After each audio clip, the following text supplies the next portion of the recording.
നമസ്കാരം. എല്ലാ സജ്ജനങ്ങൾക്കും സന്ധ്യാദീപത്തിലേക്ക് സ്വാഗതം.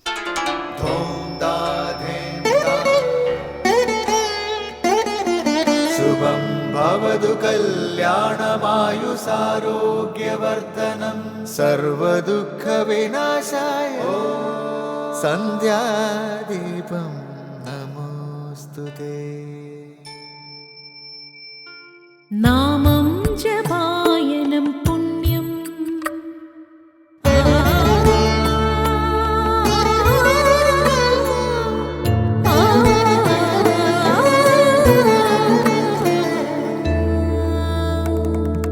നാമം ജപായനം പുണ്യം നിരുപമദീപാങ്കുരം പോലെ സ്വരശ്രുതിലയവരമതുലം ദീവാങ്കണം മോക്ഷസംഗീതസാരം നീളും വഴിത്താരയിൽ ജീവതാരം മന്ത്രാലാപം മായാവിൻ നിൻ പ്രസാദം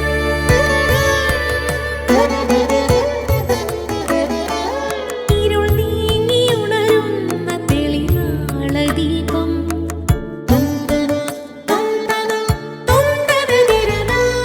ഇരുൾ നീങ്ങിയുണരുന്ന തെളിനാളദീപം പ്രണവാമൃതം ചൊരിയുന്ന ദീപം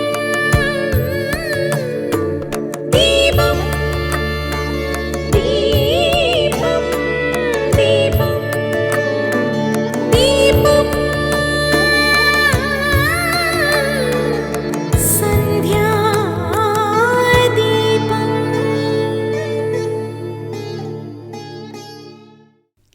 അന്യന് ആപത്ത് വരുത്തുവാൻ ഉദ്ദേശിക്കുന്ന ദുഷ്ടബുദ്ധി സ്വയം ആപത്തിൽപ്പെടുന്നു എന്നാണ് സുഭാഷിതരത്ന ഭണ്ഡാകാരത്തിൽ പറയുന്നത്. ശ്രീകൃഷ്ണനെ കൊല്ലാനെത്തിയ പൂതന സ്വയം കൊല്ലപ്പെടുകയായിരുന്നു. സ്വന്തം ബുദ്ധിയും ശക്തിയും കഴിവുകളും പരദ്വേഷത്തിന് വിനിയോഗിച്ച രാവണൻ സ്വയം നശിച്ചതോടൊപ്പം സ്വന്തം അനുയായികളുടെയും സമ്പൂർണ്ണ നാശത്തിന് വഴിയൊരുക്കി. ദാസി ഉപദേശിച്ച ദുർബുദ്ധിക്ക് വശമ്മതയായി ശ്രീരാമനെ കാട്ടിലേക്ക് അയച്ച കൈകേയിയും ജീവിതം മുഴുവൻ ദുഃഖിച്ചു കഴിയേണ്ടി വന്നു. ത്രിലോകാരാധ്യനായ ദശരഥന്റെ പ്രിയ പത്നിയായിരുന്ന ആ അമ്മയ്ക്ക് അകാല വൈധവ്യവും സ്വന്തം പുത്രന്റെ തന്നെ ശത്രുതയും തീരാ കളങ്കവും ഏറ്റുവാങ്ങേണ്ടി വന്നു. ചിലർ സ്നേഹം പകർന്ന് എല്ലാവരുടെയും സ്നേഹം നേടുന്നു. മറ്റു ചിലർ ദ്വേഷം പരത്തി എല്ലാവരുടെയും ദ്വേഷപാത്രങ്ങളായി തീരുന്നു. നമ്മൾ എന്തു കൊടുത്തുവോ അത് മാത്രമേ നമുക്ക് ലഭിക്കുകയുള്ളൂ. സ്നേഹമെങ്കിൽ സ്നേഹം, ദ്വേഷമെങ്കിൽ ദ്വേഷം. തുടർന്ന് ശ്രീ കാവാലം ശ്രീകുമാർ പ്രശ്നോത്തര രത്നമാലിക ആലപിക്കുന്നത് കേൾക്കാം.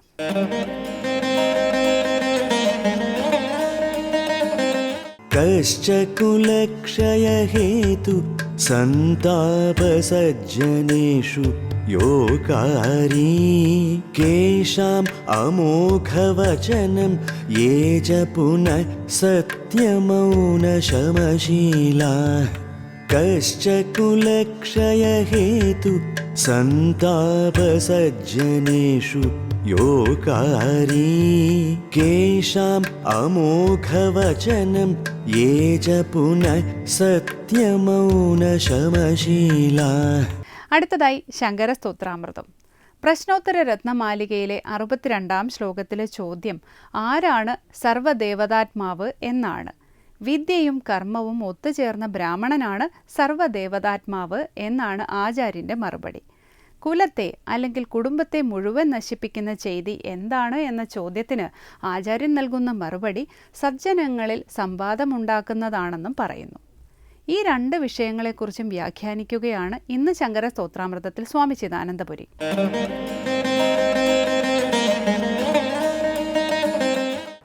ഓം ഗുരുർബ്രഹ്മാ ഗുരുർവിഷ്ണു ഗുരുർദേവോ മഹേശ്വരഃ ഗുരു സാക്ഷാത് പരം ബ്രഹ്മ തസ്മൈ ശ്രീ ഗുരവേ നമഃ. ഓം സദാശിവസമാരംഭാം ശങ്കരാചാര്യമധ്യമാം അസ്മദാചാര്യപര്യന്താം വന്ദേ ഗുരുപരമ്പരാം. പ്രശ്നോത്തര രത്നമാലികയിൽ 62-ാമത്തെ ശ്ലോകമാണ് ശ്രദ്ധിക്കുന്നത്. അവിടെ പ്രത്യക്ഷ ദേവത ആരാണെന്ന ചോദ്യത്തിന് അമ്മ എന്ന് മറുപടി പറഞ്ഞു. പൂജ്യനായ ഗുരു ആരാണ്? അച്ഛനാണെന്ന് പറഞ്ഞു. തുടർന്ന് സർവദേവതാത്മാ, ആരാണ് സർവദേവതാത്മാവ്? സർവദേവതകളുടെയും ഭാവം ആരിൽ ഉണ്ട്? അപ്രകാരം ആരാണ് പൂജിക്കപ്പെടേണ്ടത്? മറുപടി വിദ്യാകർമാന്വിതോ വിപ്രഹ, വിദ്യയും കർമ്മവും ഒത്തുചേർന്ന ബ്രാഹ്മണനാണ് സർവദേവതാത്മാവ്. അപ്പോൾ സത്വഗുണപ്രധാനമായ ഗുണഘടനയോടൊത്തവനും അതിനനുസൃതമായി ശമം, ദമം, ഉപരതി, തിദിക്ഷ തുടങ്ങിയ ഗുണങ്ങളോടൊത്തവനും അവയെല്ലാം ആവശ്യമുള്ള കർമ്മങ്ങളോടൊത്തവനും ബ്രാഹ്മണനാണെന്ന് സാമാന്യം വർണ്ണസിദ്ധാന്തത്തിനനുസരിച്ച് പറയാം. ഗുണകർമ്മ വിഭാഗശഃ എന്ന ക്രമത്തിൽ. അതിൽ തന്നെ വേദപാരായണം അല്ലെങ്കിൽ വേദപഠനം അല്ലെങ്കിൽ വേദത്തെ സ്വാധീനമാക്കൽ കൊണ്ടാണ് ഉത്തമ ബ്രാഹ്മണനായി മാറുന്നത്. അങ്ങനെയുള്ള ബ്രാഹ്മണൻ വിദ്യയും കർമ്മവും ഒത്തുചേർന്നാൽ, വിദ്യ അറിവ്, വേദം, കർമ്മം അതിനനുസൃതങ്ങളായ കർമ്മങ്ങൾ, വേദാനുസൃത കർമ്മങ്ങൾ. അപ്പോൾ കർമ്മങ്ങളിലൂടെ ജീവിതക്രമം തന്നെയും അർത്ഥമാക്കപ്പെടുന്നു. അപ്പോൾ വേദാനുസൃതമായ ജീവിതം നയിക്കുന്ന വേദജ്ഞനായ ബ്രാഹ്മണനാണ് സർവദേവതാത്മാവ്. നമ്മളെപ്പോഴും പണ്ഡിതന്മാർക്ക്, അത്തരം വിദ്വാൻമാർക്കാണ് ആദരവിൽ പ്രഥമ സ്ഥാനം കൽപ്പിക്കാറ്. വിദ്വാനെ വന്ദിച്ചിട്ടാണ് മറ്റുള്ളവരെയൊക്കെ വന്ദിക്കുന്നത്.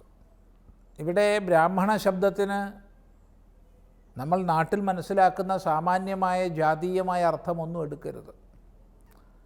ബ്രാഹ്മണ ജാതിയെക്കുറിച്ചല്ല ഇവിടെ പരാമർശം, ബ്രാഹ്മണ വർണ്ണത്തെക്കുറിച്ചാണ് പരാമർശം.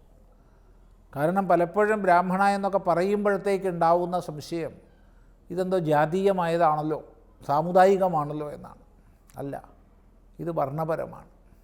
ഒരു മനുഷ്യൻ ഹിന്ദുവാണോ മുസൽമാനാണോ ക്രിസ്ത്യാനിയാണോ എന്നൊന്നും ചിന്തിക്കേണ്ടതില്ല ബ്രാഹ്മണ, ക്ഷത്രിയ, വൈശ്യ, ശൂദ്ര വിഭാഗം മനസ്സിലാക്കാൻ. അല്ലെങ്കിൽ ഇന്ത്യക്കാരനാണോ അമേരിക്കക്കാരനാണോ ആഫ്രിക്കക്കാരനാണോ നോക്കേണ്ട ആവശ്യമില്ല. സത്വഗുണപ്രധാനമായ ഗുണഘടനയും അതിനനുസരിച്ചിട്ടുള്ള കർമ്മങ്ങളും ഒത്തുചേരുമ്പോഴാണ് ഒരാൾ ബ്രാഹ്മണനാവുന്നത്. ആ ബ്രാഹ്മണൻ തന്നെ ഉത്തമനാകുന്നത് വേദപഠനം കൊണ്ടാണ്. അപ്പം അതിനനുസൃതമായ ജീവിതക്രമം കൂടി ഉണ്ടെങ്കിൽ അയാൾ സർവോത്തമനായി, അയാൾ പ്രപൂജ്യനാണ്, സർവദേവതാത്മാവാണ് എന്ന് പറയുകയാണ്. തുടർന്ന് കശ്ച കുലക്ഷയഹേതു സന്താപസജ്ജനേഷു യോകാരി കേഷാമമോഘവചനം യേ ച പുനഃ സത്യമൗനശമശീലാഃ. കശ്ച കുലക്ഷയഹേതുഃ, നമ്മുടെ കുലത്തെ മുഴുവൻ നശിപ്പിക്കാൻ, ക്ഷയിപ്പിക്കാൻ കാരണമാകുന്നത് എന്താണ്? എന്ത് ചെയ്താൽ നമ്മുടെ കുടുംബം പൂർണ്ണമായി നശിച്ചു പോകും, അഥവാ നമ്മുടെ കുലം മുഴുവൻ നശിച്ചു പോകും. അങ്ങനെയുള്ള ചെയ്തി എന്താണ്? അതാണ് കശ്ച കുലക്ഷയ ഹേതുഃ. മറുപടി സന്താപഃ സജ്ജനേഷു യോകാരി. യഹ സന്താപഃ സജ്ജനേഷു അകാരി. സജ്ജനങ്ങളിൽ യാതൊരു സന്താപം ചെയ്യുന്നുണ്ടോ, അതാണ് ചെയ്തിട്ടുണ്ടോ, അതാണ് കുലം നശിക്കാൻ കാരണമാകുന്നത്. ഒരിക്കലും ഒരാളെയും അപമാനിക്കരുത്. ഒരാൾക്കും ദുഃഖമുണ്ടാക്കി കൊടുക്കാൻ നമ്മൾ ആഗ്രഹിച്ചുകൊണ്ട് ചെയ്യരുത്. ലോകത്തിൽ ഒരാളെയും ദുഃഖിപ്പിക്കരുത്. നമ്മുടെ സ്വാഭാവികമായ വർത്തനം കൊണ്ട് ഒരാൾക്ക് ദുഃഖമുണ്ടായോ, അതിന് നമ്മൾ ഉത്തരവാദിയല്ല. മറിച്ച് ഒരാളെ ദുഃഖിപ്പിക്കണമെന്ന ചിന്തയോടുകൂടി ഒന്നും ചെയ്യരുത്. എന്നിരിക്കെ ആ സന്താപമുണ്ടാകുന്ന ആൾ സജ്ജനം കൂടിയാണെങ്കിലോ, ശാന്തശീലനും വേദത്തിനനുസൃതമായി ജീവിതം നയിക്കുന്നവനുമായ ശിഷ്ടനാണെങ്കിലോ? ഇപ്പം ശിഷ്ടജനങ്ങളുടെ മനസ്സിൽ ഒരാൾ സന്താപമുണ്ടാക്കാൻ കാരണമായാൽ, അത്തരം പ്രവൃത്തികൾ ചെയ്താൽ അത് അയാളുടെ കുലം മുഴുവൻ നശിക്കുന്നതിന് കാരണമാകും. അത് വളരെ ശ്രദ്ധേയമാണ്. അതുകൊണ്ട് സന്താപഃ സജ്ജനേഷു യഹ അകാരി, സജ്ജനങ്ങളിൽ യാതൊരു സന്താപം ചെയ്യപ്പെട്ടുവോ അത് കുലം മുഴുവൻ നശിക്കാൻ കാരണം. ഇതെപ്പോഴും ഓർമ്മിക്കേണ്ടതാണ്.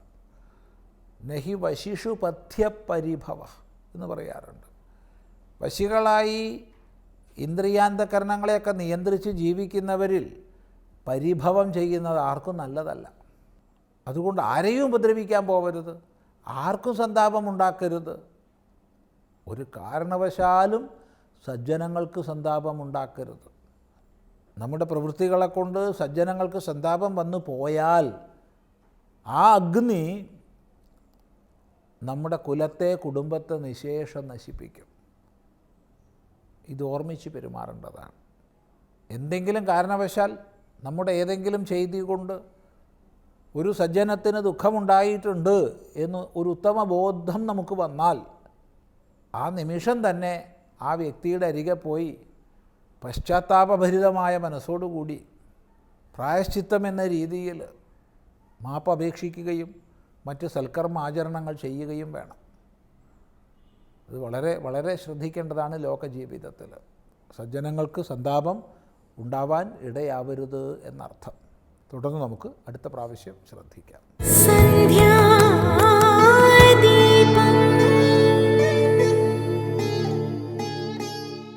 തുടർന്ന് സനാതനധർമ്മം.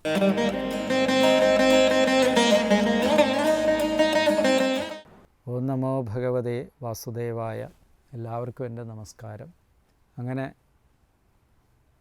മഹാമായ ശക്തിയെ, ദേവിയെ അരികത്ത് വിളിച്ച് വിഷ്ണു ഭഗവാൻ ഇപ്രകാരം പറഞ്ഞു.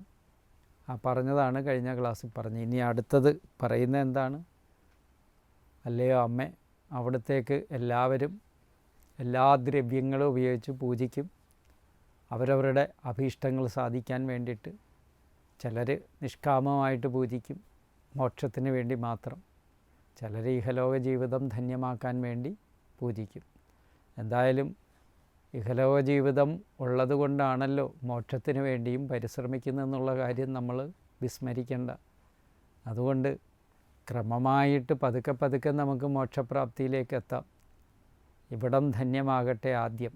അതുകൊണ്ട് തന്നെ പറയുന്നു, നാമധേയാനി കുർവന്തി സ്ഥാനാനി ച നരാഭുവി ദുർഗേതി ഭദ്രകാളീതി വിജയാ വൈഷ്ണവീതി ച കുമുദാ ചണ്ഡികാ കൃഷ്ണ മാധവീ കന്യകേതി ച മായ നാരായണീശാനി ശാരദേത്യംബികേതി ച. ഇപ്രകാരം അനേകം നാമങ്ങളിൽ അല്ലയോ ദേവി അമ്മയെ പൂജിക്കും എല്ലാവരും എന്നുള്ള കാര്യം പറയുകയാണ്. ഭൂമിയിൽ മനുഷ്യർ അല്ലയോ ദേവി നിന്നെ പൂജിക്കാൻ വേണ്ടി സ്ഥാനങ്ങൾ കണ്ടെത്തും, നാമങ്ങൾ കൽപ്പിക്കും. ആദ്യം പൂജിക്കാൻ വേണ്ടി സ്ഥാനത്തെ കൽപ്പിക്കപ്പെടും, പിന്നെ നാമങ്ങളെ കൽപ്പിക്കപ്പെടും. ദുർഗ എന്നുള്ള നാമം, പിന്നെ ഉണ്ട് ഭദ്രകാളി എന്നുള്ള നാമം, പിന്നെ വിജയ എന്നുള്ള നാമം, വൈഷ്ണവി എന്നുള്ള നാമം, കുമുദ എന്നുള്ള നാമം, പിന്നെയോ ചണ്ഡിക എന്നുള്ള നാമം, കൃഷ്ണ, മാധവി, കന്യക, മായ, നാരായണി, ഈശാനി, ശാരദ, അംബിക എന്നിങ്ങനെ അനേകം നാമങ്ങൾ കൊണ്ട് മനുഷ്യരായ എല്ലാവരും അല്ലയോ അമ്മേ അവിടുത്തെ പൂജിക്കുമെന്നാണ് പറയുന്നത്. പല പ്രകാരത്തിലാണെങ്കിലും എല്ലാത്തിൻ്റെയും ലക്ഷ്യം ഒന്ന് തന്നെയാണ് എന്നുള്ള കാര്യവും ഇവിടെ ബോധ്യപ്പെടുത്തുകയാണ്. ഗർഭസംഘർഷണാർത്ഥം വൈ പ്രാഗുസംഘർഷണം ഭുവി രാമേതി ലോകരമണാത് ബലം ബലവതുശ്രയാത് തം വൈ അവനെ തന്നെ ഗർഭസംഘർഷണ ഗർഭത്തിൽ നിന്ന് സുഖമായിട്ട് സംഘർഷണം ചെയ്തുകൊണ്ട് ആകർഷിച്ചതിനാൽ ഭുവി ഭൂമിയിൽ സംഘർഷണനെന്നും ലോകരമണാത് ലോകത്തെ രമിപ്പിക്കുന്നതിനാൽ രാമഹ ഇതി രാമനെന്നും. രണ്ട് കാര്യമാണ് ഇവിടെ പറയുന്നത്. സംഘർഷൻ അതായത് ഭൂമിയിലെ സംഘർഷണം എന്നും അതുപോലെ തന്നെ ലോകത്തെ രമിപ്പിക്കുന്നതിനുകൊണ്ട് രാമനെന്നും, ബലവതുശ്രിയാത് ബലവാന്മാരിൽ വെച്ച് ഉത്കൃഷ്ടനാകയാൽ ബലൻ എന്നും പ്രാഹു പറയുന്നു. ഇങ്ങനെ പറയും. ഇത്രയും പേര് പറഞ്ഞിട്ട് പറയുകയാണ്, ശ്രീ ശുക ഉവാച സന്ദിഷ്ടൈവം ഭഗവത തദേത്യോമീതി തദ്വച പ്രതിഗൃഹ്യ പരിക്രമ്യ ഗാം ഗദാ തത്തദാകരോത്. ഇവിടെ പറയാണ്, ഏവം ഇപ്രകാരം എന്തു ചെയ്യുന്നു, ഭഗവത ഭഗവാനാൽ ഈശ്വരനാൽ സന്ദേശിക്കപ്പെട്ടിട്ട്, ഇപ്രകാരം സന്ദേശിക്കുക എന്ന് പറഞ്ഞാൽ ഉപദേശിക്കുക, ഉപദേശിക്കപ്പെട്ടിട്ട് തഥാച അപ്രകാരമാകട്ടെ എന്ന്, ഓമിതി ഇങ്ങനെ തന്നെയെന്നും, തദ്വച ഭഗവാന്റെ ആ വചസ്സിനെ വാക്യത്തെ പ്രതിഗൃഹ്യ സ്വീകരിച്ചിട്ട്, പരിക്രമ്യ പ്രദക്ഷിണം ചെയ്ത്, ഗാം ഭൂമിയെ ഗതാഗതയായിട്ട്, തദ് അതിനെ തഥാപ്രകാരം അകരോത് ചെയ്തു എന്നാണ് പറയുന്നത്. ഗർഭേ പ്രണീതേ ദേവഖ്യ രോഗിണ്യാം യോഗനിദ്രയ അഹോ വിശ്രംസിതോ ഗർഭ ഇതി പൗരാ വിജുക്രുഷു. ഇവിടെ പറയുകയാണ്, ദേവകിയുടെ ഗർഭം യോഗനിദ്രയാ മായാശക്തിയാൽ അല്ലെങ്കിൽ മായാശക്തി കൊണ്ട് രോഹിണി ദേവിയിൽ പ്രണീതേ പ്രാപിക്കപ്പെട്ടപ്പോൾ പൗരാഹ പുരവാസികളെല്ലാം ഗർഭം വിശ്രംസിത ശ്രവിച്ചു, അഹോ കഷ്ടം ഇതി എന്ന് വിജുക്രുശുഹു വിക്രോശിച്ചു എന്ന് പറയുന്നത്. എല്ലാവരും ഉച്ചത്തിലങ്ങ് നിലവിളിച്ചു പോയി. ഇങ്ങനെ ഇത് എന്തായി, ശ്രവിച്ചു പോയി എന്നുള്ളത് ഇവിടെ പറയുന്നുണ്ട്. ആ ചതുർത്ഥാത് ഭവേസ്രാവ പാദപഞ്ചമഷഷ്ടയോഹോ അത ഊർധം പ്രസൂതി സ്യാത് എന്ന് പറയുന്നുണ്ട്. 4 മാസം തികയുന്നുള്ള ഗർഭത്തെയാണ് അലസൽ എന്ന് പറയുക. ശ്രവിച്ചു പോയി എന്ന് പറയുന്ന അതിനെയാണ്. ശ്രവിക്കുക എന്ന് പറഞ്ഞാൽ അലസലായി പോയി എന്ന്, 4 മാസമുള്ള ഗർഭത്തെ. പിന്നെയോ ആ ചതുർത്ഥാത് ഭവേസ്രാവ. പിന്നെ പറയുന്നുണ്ട് 5-6 മാസങ്ങളിലുള്ളതിനെ പതിച്ചെന്ന് പറയും. 5-6 മാസമുള്ളതിനെ പഞ്ചമഷഷ്ടയോ സ്രാവപാദ. 5-6 മാസങ്ങളിലുള്ളതിനെ പതിച്ചു. അപ്പം ആദ്യത്തത് ശ്രവിച്ചു എന്നും അലസിപ്പോയെന്നും, രണ്ടാമത്തത് പതിച്ചുവെന്നും, ഇനി അതിന് മേൽപ്പെട്ടുള്ളതിനെയാണ് പ്രസവിച്ചെന്ന് പറയുക. അപ്പോൾ ഇവിടെ ആദ്യത്തത് ശ്രവിച്ചു എന്നാണ് പറയുന്നത്.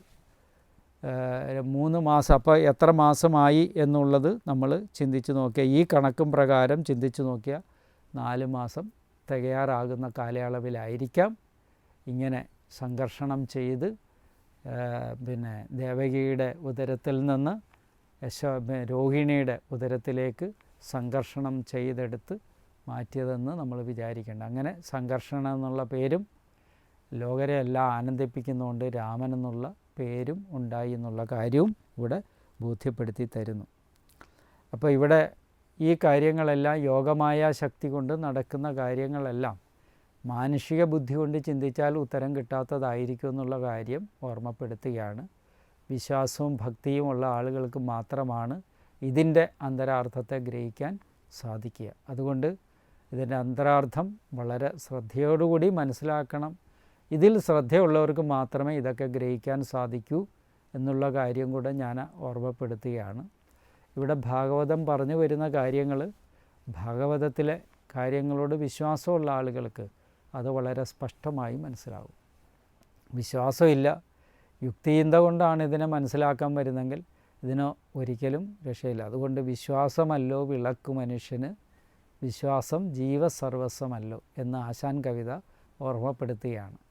വിശ്വാസം വിളക്കാണ്. ആ വിളക്ക് കെടാണ്ടിരിക്കാൻ എല്ലാവരും ശ്രദ്ധിക്കണം. അത് കാത്തു സൂക്ഷിക്കാൻ കഴിയട്ടെ. നമസ്കാരം.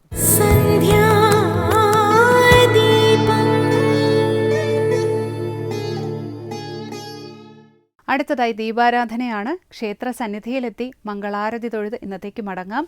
എല്ലാവർക്കും നമസ്കാരം.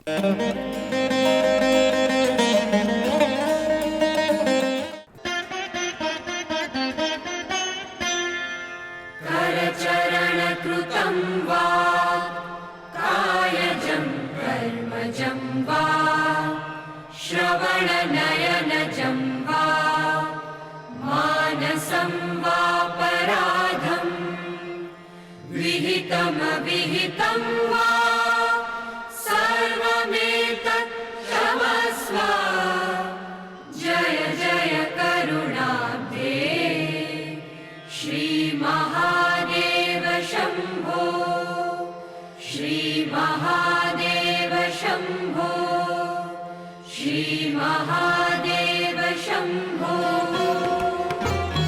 रत्नैः कल्पितमानसं हिमजलैः स्नानं च दिव्याम्बरं नानारत्नविभूषितं मृगमदामोदाङ्कितं चन्दनं जातिचम्पकबिल्वपत्ररचितं पुष्पं च धूपं तथा दीपं देवदयाविधं पयोदधियुतं कल्पितं गृह्यताम्